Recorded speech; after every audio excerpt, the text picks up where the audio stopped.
welcome to ID Podcast. What's going on, guys? Thank you so much for joining us. We hope you are having a great December as we come into December here and you're not freezing your butt off wherever you are. Hopefully not. Yeah. Although I know there was a couple snow days this past week. Yeah. My great uncle lives in Vermont and just sent me a picture of I think he called it like a winter wonderland, but it was white and gray. And I have to say, I do not envy him, but I guess you dress for the occasion and totally. It's all good. But we are coming to you.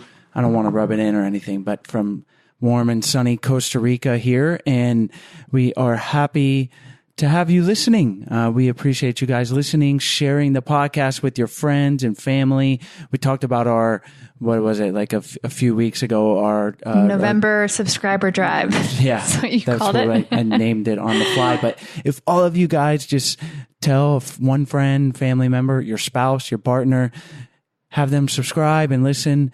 We're going to make the world a better place, right? Everyone's going to be able to have these tools to navigate the relationships in their lives a little bit better. And today's episode is no different, where we welcome, and we have a new topic that we have never discussed, and that is ADHD in the relationship. So whether you yourself have it or your partner, and even if neither of those apply to you, you're going to find a lot of value in conflict resolution and communication tools that we talk about today with Melissa Orlov. And Melissa is a marriage consultant who specializes in working with couples impacted by adult ADHD. She is the author of 2 award-winning books, The ADHD Effect on Marriage and The Couple's Guide to Thriving with ADHD. And yeah, we dive into how to know if you have ADHD and diagnosing it, and then how to navigate that in your relationship. Yeah, I forget what the percentage of adults that are undiagnosed. 80%. It's 80%. Yeah. So you may be listening to this episode and not, you or your partner not be diagnosed with adult ADHD, but maybe after listening, it might bring some awareness to some of the traits that you or your partner are portraying, and it might bring some resolution, hopefully. Yeah. And again, there is no specific person that would benefit from listening to this podcast. Right. Certainly if you have ADHD or your partner does, but neither Sarah or I have been officially diagnosed. I mean, I exhibit some of the traits, but maybe I'll need to look into that more. But there was a lot of valuable things that we can apply to our relationship, and we hope that you guys find it useful as well. As always, thanks for listening and enjoy today's show. Today's show is brought to you by our online course, Spark My Relationship. Create more passion, improve your communication, and build a stronger, more intimate connection with your partner in less than 90 days. We've collaborated with 15 therapists and psychologists to bring you the strategies marriage therapists teach their clients. To unlock a special offer only for ID Podcast listeners, visit sparkmyrelationship.com/unlock. That's sparkmyrelationship.com/unlock.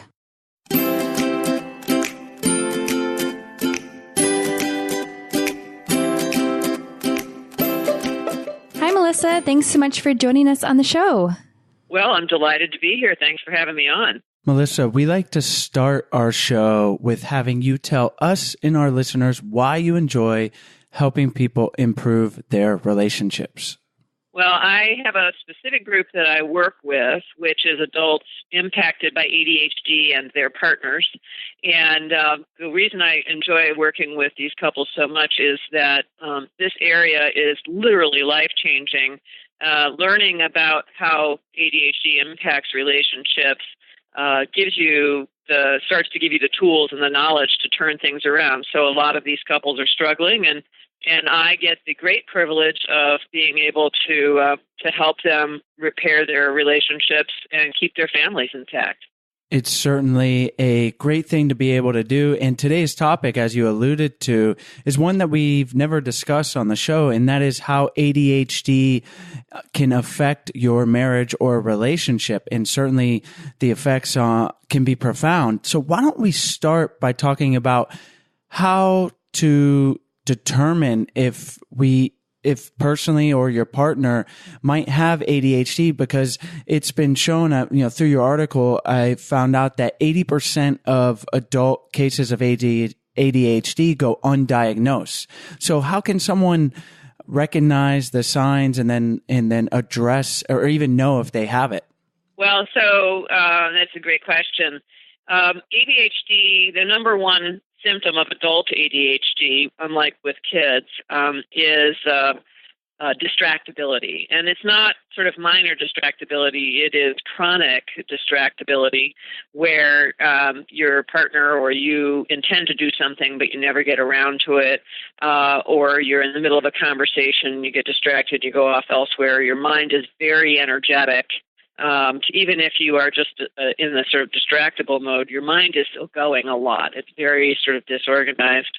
The classic symptoms include chronic procrastination, an inability to finish or start tasks, poor memory issues, and then, of course, this distractibility, as well as a lot of emotional volatility. The moving like in a fast from 0 to 60 very quickly in terms of anger or emotions is also associated with ADHD.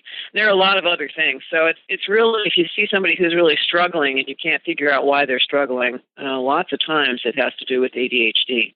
So if someone's like listening to this and they're like, yeah, I feel like I exhibit some of those things. I mean, I personally can be emotionally volatile, but I don't particularly think I have ADHD. So in the end, we need to get professionally diagnosed, right? From like a psychiatrist, right. And that would be ultimately. And people say, oh, ADHD is not real because everybody gets distracted or everybody forgets stuff or whatever. And it's an issue of how distracted and how forgetful you are, and et cetera. About 5 to 8% of the adult population has ADHD, so that means most people don't have it.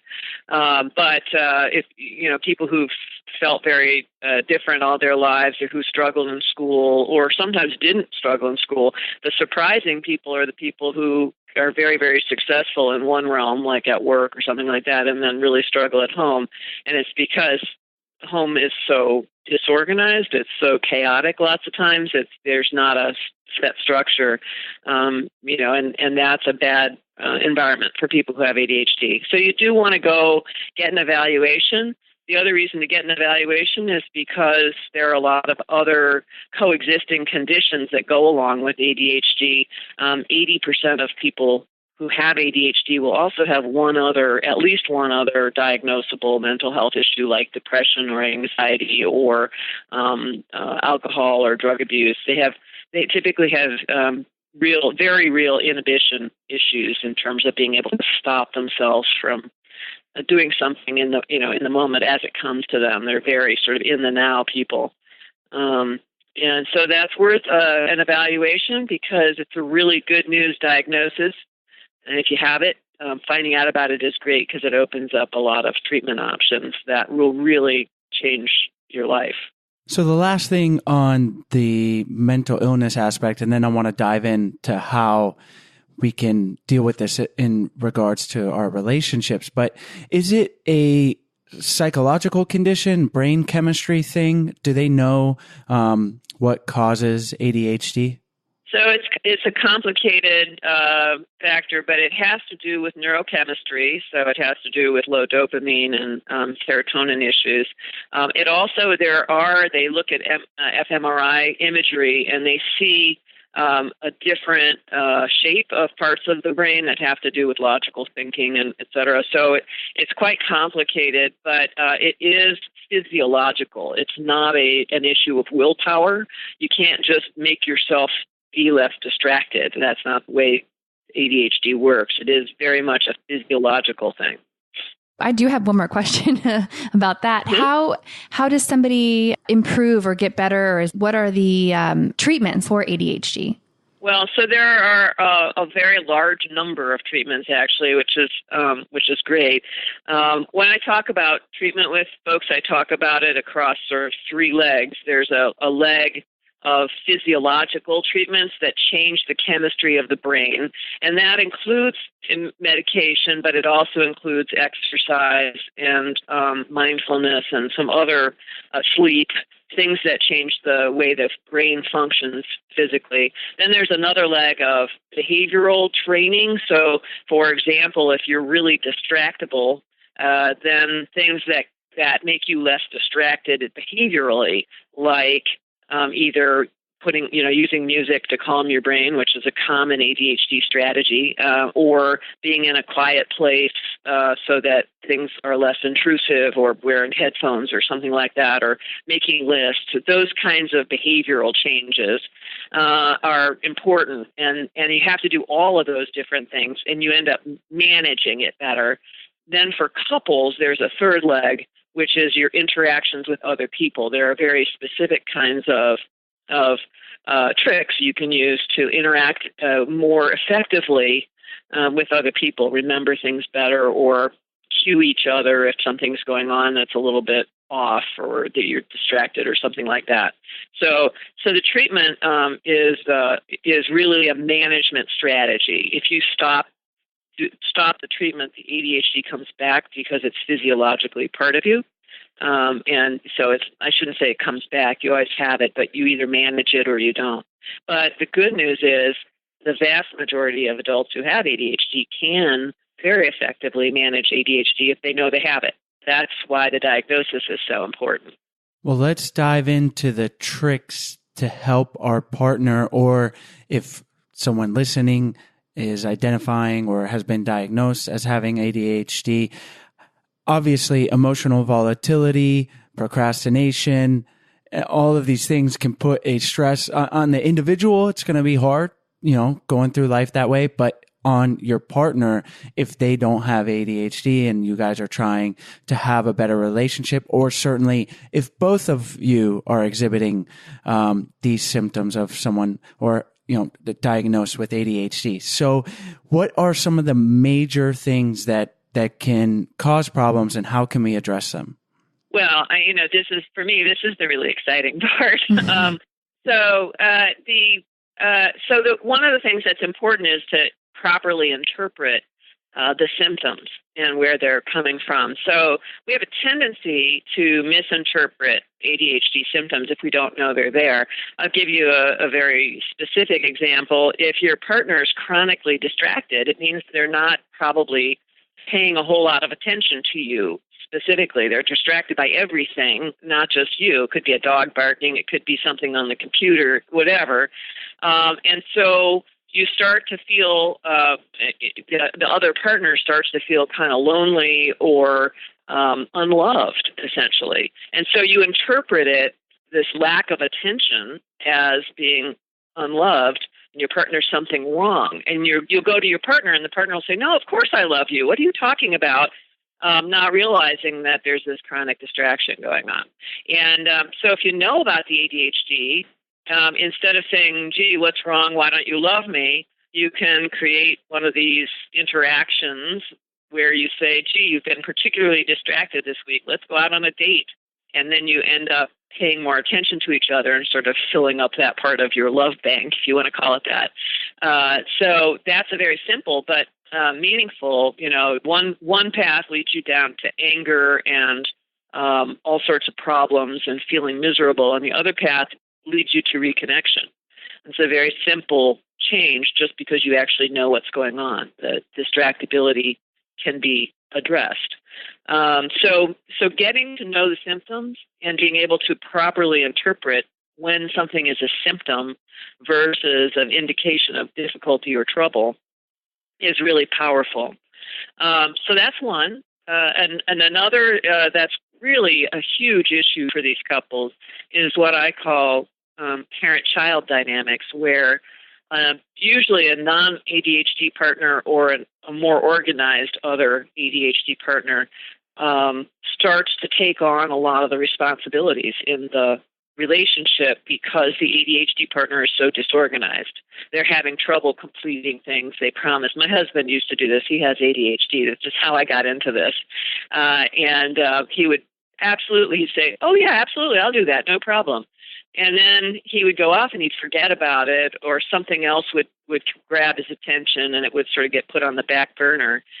And it would never get done. And over time, I just started to say, it's easier if I just do this stuff myself. So I took on a lot more stuff. But then what ends up happening over the long run is I felt very resentful, which is classic. And I got angry that he wasn't helping out more. And he felt very diminished because he wasn't really engaged in doing anything. And I was sort of beating him up all the time. And so that becomes a horrible dynamic in the relationship. It's a very uneven status, and all sorts of reasons it's horrible. It's very unsexy. It really interferes with the connection and romance, and et cetera. And once you know about it, then you can learn how to fight back against that and make sure it's not going on, and that the one partner isn't overperforming while the other is underperforming. And ADHD treatment across all those legs is the path for the ADHD partner to be able to show up more regularly in the relationship, be there more regularly, be more responsive, follow through on the things that they are supposed to follow through on, and promise that they are going to. So those are two of the areas where a huge amount of progress can be made for these couples.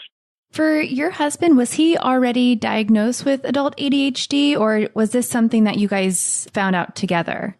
He was not, and this is the classic way that it works. Since there are so many adults who don't know they have ADHD, the typical pattern is exactly what we went through, which is a child. It's highly hereditary, so a child gets diagnosed with ADHD. If you have a child with ADHD, chances are quite good that one or both parents has ADHD as well. It's not always the case, but often.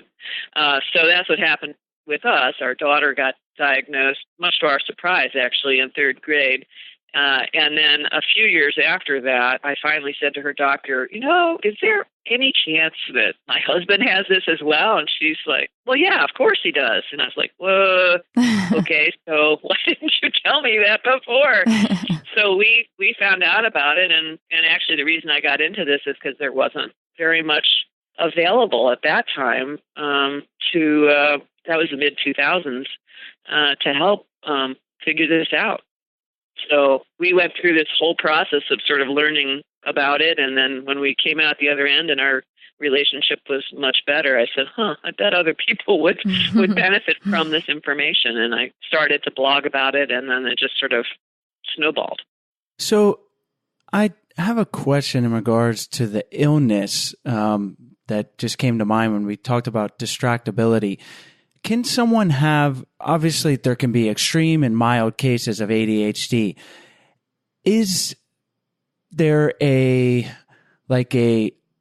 talking like nature versus nurture. Is there a nurture component of like technology and phones encouraging that distractibility? Because I'm just thinking, we just had family down last week and all the family was together, and amongst the family, some were, I don't think, have ADHD, but just constantly distracted by their phone as like a compulsion. Is that somewhere on the spectrum?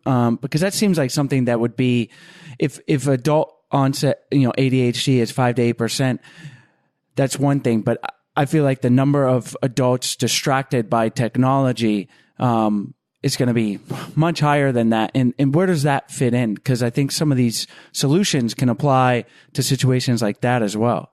Yeah, so there's actually a conversation about whether or not there is adult onset ADHD in the medical community. It's sort of a hot topic. It's unclear whether there's adult. They think there probably is, but it's not yet been officially recognized as something by the psychiatric community in general. But the issue of technology is a big one.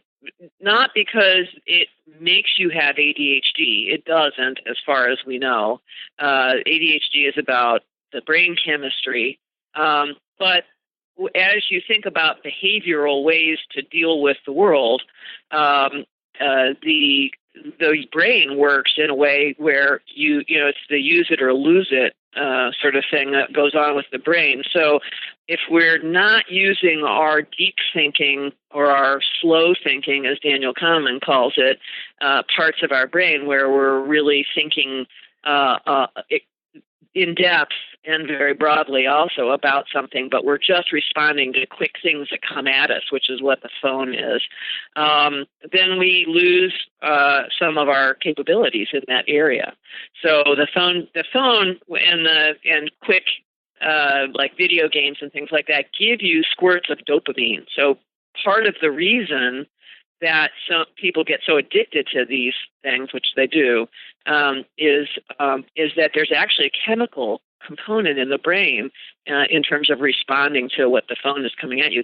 That dopamine hits the reward centers of the brain. So it's actually it's pretty addictive, and it's hard. It's very. I mean, there's now a fair amount of conversation going on about whether or not the phone is something and our internet habits are making us more lonely, and if that isn't a problem for example, teenagers and et cetera. So a lot of questions around that. But it doesn't cause ADHD. But a person who has ADHD often will have some they're very into the reward and the dopamine squirts and stuff because they're low on dopamine, and so there's some issues with potential for addiction, both with electronics and also with substance abuse and things like that. I don't know if that answers your question well enough. Yeah, absolutely. Basically, the jury is still out, but it is. It would not be surprising at all if the technology is developing, a brain chemistry that is similar to ADHD, or even if it's a certain small percentage, that of maybe you're not full blown ADHD, but because of this compulsive behavior and distractibility, that it might lead to something similar. And we talk about it. And sorry to interrupt you. Ned Hallowell actually wrote a book called Crazy Busy on what he calls environmentally induced ADHD.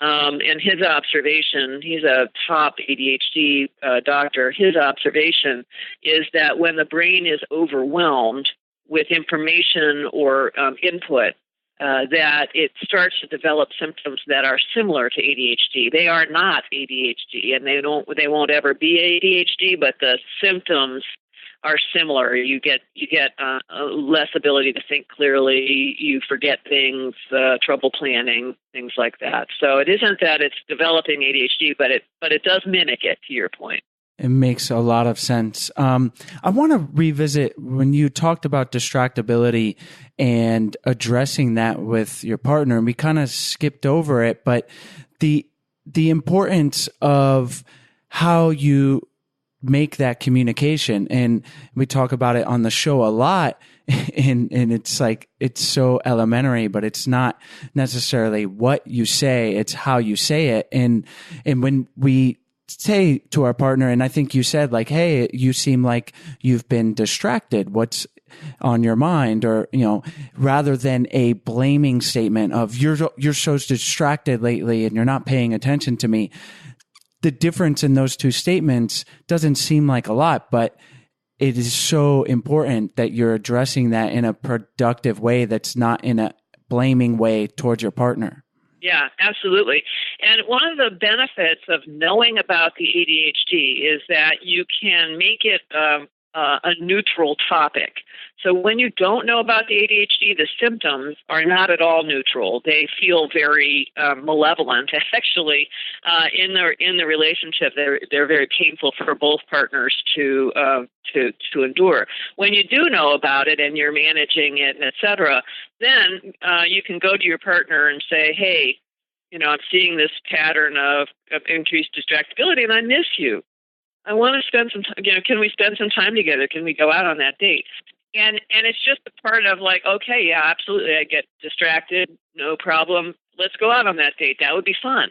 And it isn't a criticism. I mean, the issue is, are you critiquing your partner? If you don't know about the ADHD, you're likely to say, why don't you ever pay any attention to me? What's wrong with you? That kind of thing. And that's horrible. Yeah. We can have more empathy, naturally. Yes, absolutely. And it won't feel like it's not an attack when it's just an observation that is neutral. It's not neutral. If you feel lonely and your partner isn't paying any attention to you and doesn't understand that he or she should pay more. I mean, when I used to say to my husband, I feel really lonely, or I'm feeling as if you don't really love me. What's wrong? He would just say, of course I love you. Well, what do you mean? He had no idea. So knowing about ADHD puts it into context. I feel lonely because you are naturally a distractible person, and it's just the distractibility is getting the upper hand right now.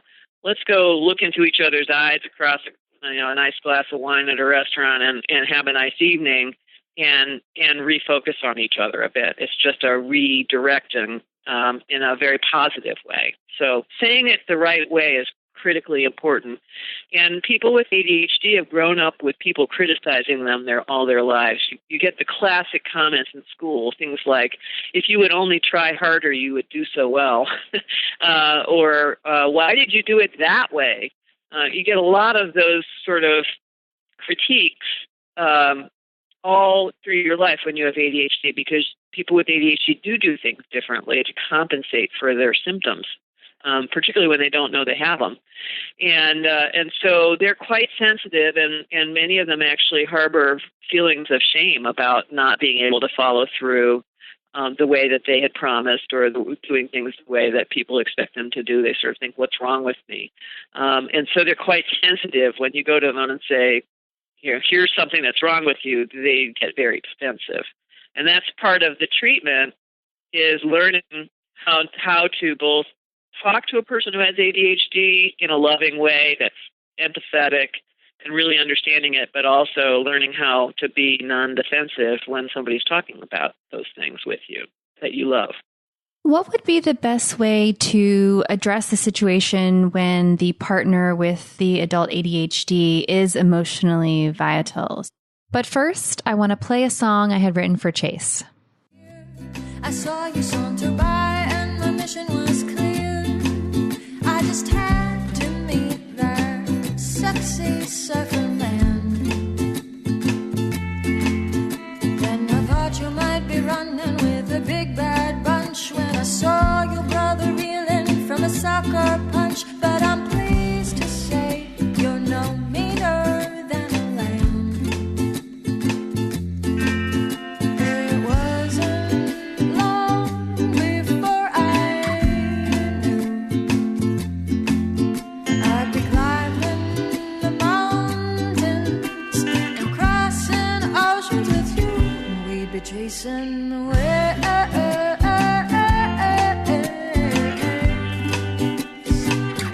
We'd be chasing waves. That is such a cool song. And if I had a way to play it in my car here in Costa Rica, I would jam to it every day. Fortunately, it's an 85 Land Cruiser, so audio's not working, but I do enjoy listening to it. And it's awesome. It's such a great gift. Even though I knew Sarah was giving it to me, it's so thoughtful, and the lyrics are thoughtful and amazing, and the song sounds awesome. And the process was super easy to make this song for Chase. I told them the love story that I wanted to tell, and I picked the genre and the vocals, and Songfinch had it ready in 7 days. So it was by far probably the easiest gift and the most thoughtful gift. And they have songs starting at $99. So if you're looking for the perfect gift to give your loved one or a family member this holiday season, Songfinch is the place you need to go check out. Yeah, it does take a few days, so don't wait until the Christmas Do Eve it at least 8 days or the first day of before. Hanukkah. Or if you started on the first day of Hanukkah, it might be ready by the last day of Hanukkah. There you go. but don't do that, okay? Get on it now. Take advantage of this amazing, unique gift and give the gift of a Songfinch song. And you can use the special offer that they are offering our listeners $20 off by visiting songfinch.com and entering the promo code I do. That's songfinch.com and enter the promo code I do. So the best way so it depends on what kind of anger is going on. So there is a type of anger called flooding. And flooding is when you're just completely emotionally out of control. That's the sort of rage that people experience, where they're seeing red essentially. There is the only way to address that over the long term, if that happens a lot, is actually to get in front of it, to become more mindfully aware of what your body feels like before you get into that stage, and then create some kind of a verbal cue or some sort of cue where you move apart from each other before you get into it. So that's one of those leg 3 treatment strategies, as interactive strategies that couples can develop to make their lives better.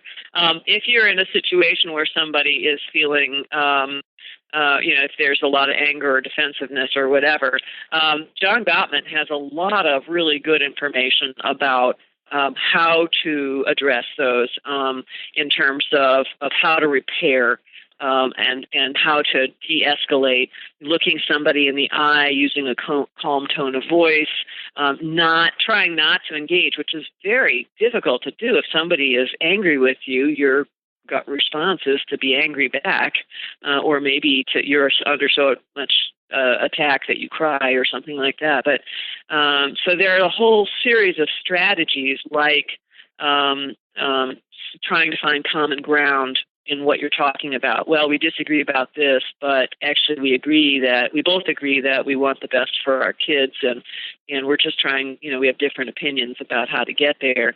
So those kinds of statements are very helpful.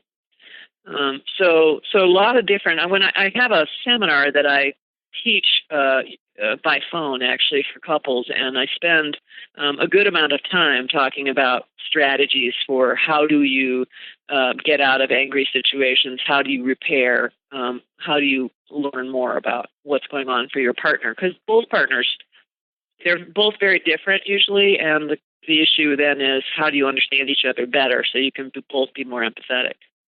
I love the suggestion of finding common ground, because recently Sarah and I have, we live out of the country. Our daughter is getting ready to start school, and there's just a lot of kind of big life decisions being made, and we sometimes don't always agree exactly on the course forward.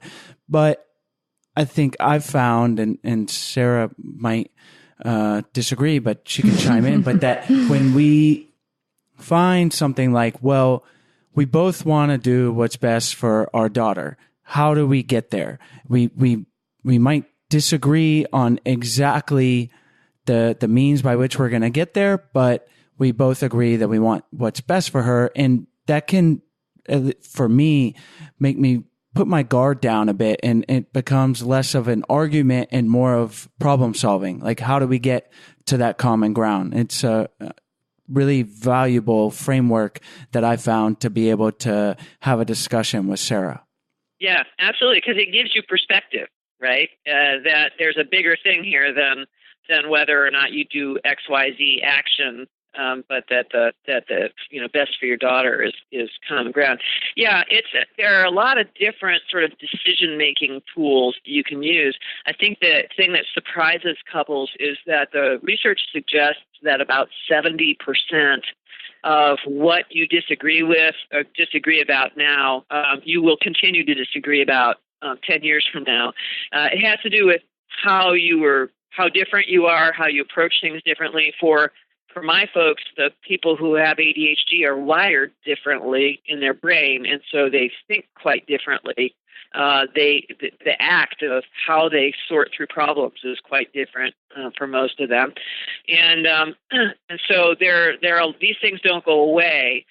So you really are, to your point, looking for the common ground so that you can find the best negotiated solution. It's not about convincing your partner to do it your way most of the time, and that's not going to work out very well. So it's really about what's the negotiated ground and how do you give so that each person feels that overall they're heard. It's such an important perspective to take or just to try to gain perspective. And one thing I want to mention before we wrap up here is you talked about understanding that your partner that has been diagnosed with ADHD and using that as a tool to develop empathy. But we've talked about it in the past, but I think if we take that position regardless, if some of our listeners, a lot of our listeners out there, if we go by the percentages, anywhere between 92 and 95% don't have ADHD that are listening to this. But if you can take the perspective of that your partner is who they are through the unique set of genetics and nurturing and childhood that they've gone through, and that they're not doing it, not thinking of it as a mental illness like ADHD, but in a sense, all of our personalities and the way we act are, I'm not trying to equate it to ADHD, but there's a symptom of being a human. And just like ADHD is a certain way we go through the world, just who you are. Let's call it chaseism, or the chase disease for me. And if my partner can take that perspective of they are who they are and they don't have bad intentions, they're trying to do the best, and we're going to navigate this together. It's just a broader perspective to take. I hope that makes sense what I'm saying, but it was kind of a long way. Yeah. I try to talk to people about allowing each person's way of being in the world. I do a lot of education about different ways of being in the world because these couples are often so different, and it's an empathy for both of them, right? And my husband has a very agile and distractible mind. He goes from thing to thing to thing to thing very quickly, and he thinks of my mind, which is quite linear, as fairly pedantic. When he's thinking about it negatively, and I wouldn't disagree with him. I don't mind that. That's what I'm used to, and I like it. But we do things very, very differently. So just learning who your partner is and how they are. I think of ADHD really as just a different way of being in the world. That is, it's just a different way of interacting with the world around you. That doesn't happen to fit very well into our sort of highly linear, highly efficient world. But sometimes, and lots of times, it fits really well, like entrepreneurially, et cetera. So it's all about learning who your partner is and respecting that. And I teach couples how to have conversations that are non-aggressive and in their speaking when whoever's speaking, and non-defensive in their listening, because you need to be open to your partner thinking completely differently from you about something.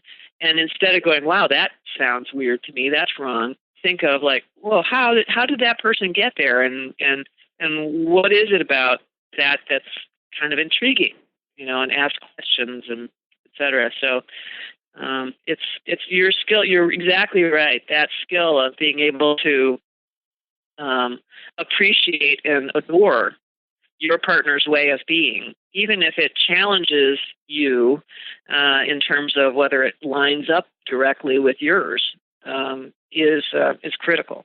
And I really love how you just mentioned that it's so important to respect your partner, because it's so easy to want to try and change your partner or to make them react differently or talk differently.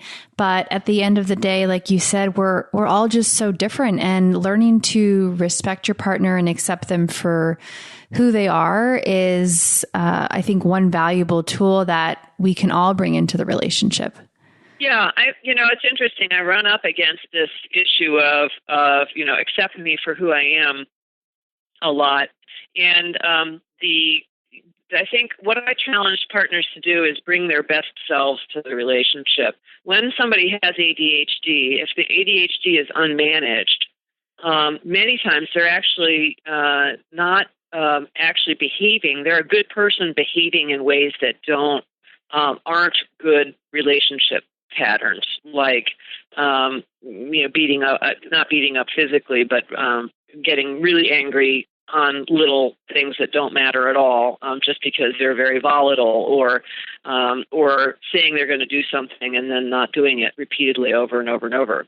So you have to, I think, that accept your partner for who they are is a little bit tricky with the ADHD, because there is a sort of a bottom line in a relationship for it to be, for you to be a good partner. If you I used to call my husband consistently inconsistent, and I said it with a smile after I got used to the concept. At first, it wasn't a smile at all. If you constantly say, yes, of course I'll do that by Tuesday, and then you don't do it for a year, which is not that uncommon in ADHD relationships, you can't have a trusting relationship. So there is a bottom line where there's a responsibility for that partner to be a good enough partner. It's not all gray. I think you have to put yourself in a position where you are your best self. You're contributing your best self to your relationship, which for people who have ADHD, that is in their way, means managing the ADHD often. But then accepting beyond that, that there is, I am my best self now. I've taken responsibility for being able to follow through, being trustworthy, being loving and affectionate, attending to you, not just always being distracted. And then I think that's not only acceptance, but appreciation for all that effort. Well, Melissa, you have given us and our listeners a lot of great things to think about. And I think that if someone out there is listening who themselves or their partner has ADHD, obviously there's a lot to apply. But even if they don't identify, if either of them don't identify as having the mental illness, then there's some valuable things that we can apply to our relationship. So why don't we finish up by having you tell our listeners where they can find you online, and then we'll say goodbye. Okay. Well, thank you for letting me come on to your show. I appreciate it. I can be found at www.adhdmarriage.com, and I have a lot of resources there for people who are interested in this topic, want to know more about what ADHD is all about, and how to get around, and books and seminars and blog posts and a forum and all sorts of stuff. So there's also a contact form, and feel free to send me a note if you want to. Excellent. We'll have your website on our show notes page at idopodcast.com, and our listeners know to go there to check out all the great resources and a few of the books that you mentioned today, and the link to your seminar. And have a great day. Thank you so much for joining us. Okay. Well, thank you. You have a great day too. Hi guys, we hope you enjoyed today's episode. As always, all the links are in the show notes page as well as on the podcast description. And while you're on our website, we encourage you guys to check out our 14-day Happy Couple Challenge. We send you an email for 14 days with simple, doable challenges to help strengthen and improve your relationship. And on our website, we also have a bunch of free resources for your relationship, So we encourage you to check those out.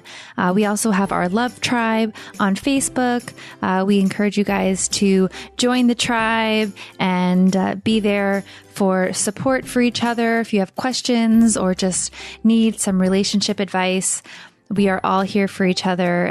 The group has grown to almost 1,000 people, and we love it. So we hope you guys join that. You can go to Facebook, Love Tribe Fam, and you'll find us right there. And if you are interested in learning more about our flagship course, Spark My Relationship, we hope you guys check it out. We have a special offer that is only for podcast listeners. So you can go to sparkmyrelationship.com/unlock, and you can unlock that special offer and learn more. As always, thank you guys so much, and we'll see you next week.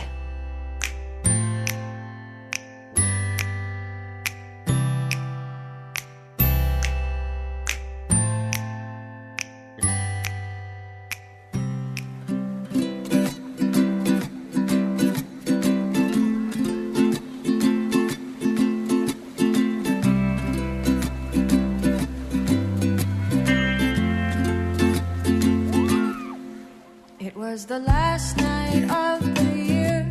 I saw you saunter by and my mission was clear. I just had to meet that sexy surfer man.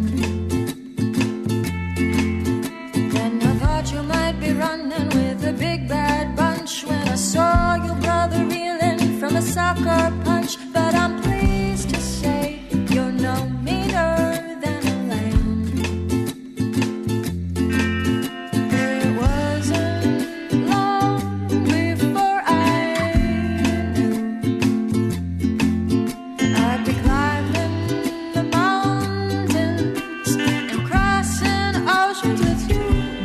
Chasing away,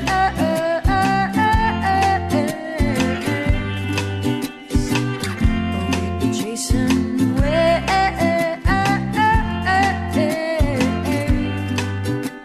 oh, we'd be chasing away,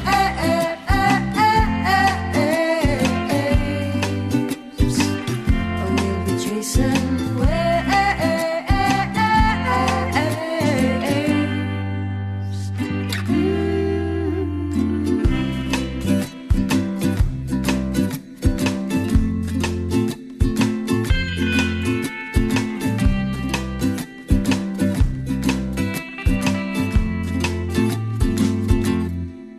Whether we dine in Santorini or scour the streets of Venice for some Chinese cuisine, from dawn to dusk with you is a perfect day. And just when I thought I couldn't be more lucky, we made our own perfect little water monkey. Oh, I can't imagine life any other way.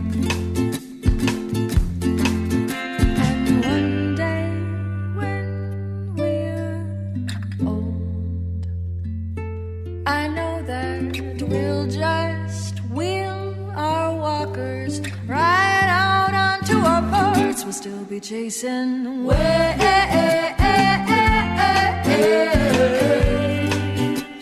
Oh, we'll still be chasing waves.